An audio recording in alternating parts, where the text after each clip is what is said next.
Success leaves clues. We've heard that. That is true. We can find that to be relevant across the board. But also, failure leaves clues. Struggle leaves clues. Business demise leaves clues. God, that's a big one. When you look at like what's going on and what you're doing, it's really wonderful to say, I'm going to do what's worked, but also looking back historically and saying, what hasn't worked? What has gotten us in a jam? That's important too, because you can learn as much from people's failures as you can from their success. Learning what to do and learning what not to do is very important. It's a balance between those things because the brain is here to protect you.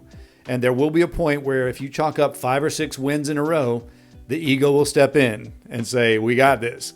And you'll find at that point, you'll be humbled. One of the people I used to know who was a big sailor used to say that Mother Nature will humble you if you get too cocky on the ocean. And I found that to be very, very true. That I carry over into business. Business will also humble you when you start to think you've got it all figured out. What we're seeing now is people who haven't been through anything in business. They've been riding a big wave for a while, and now they're being tested. And some people are not surviving that. Some people are not thriving in that because they don't know how to operate in adversity. Got to look at the failures in business. What can I learn from other people's past failures and adjust my behavior so that I pivot at the right time, I innovate at the right time, I change my leadership at the right time, or I change my outlook altogether at the right time? Those are important lessons. So success leaves clues 100%.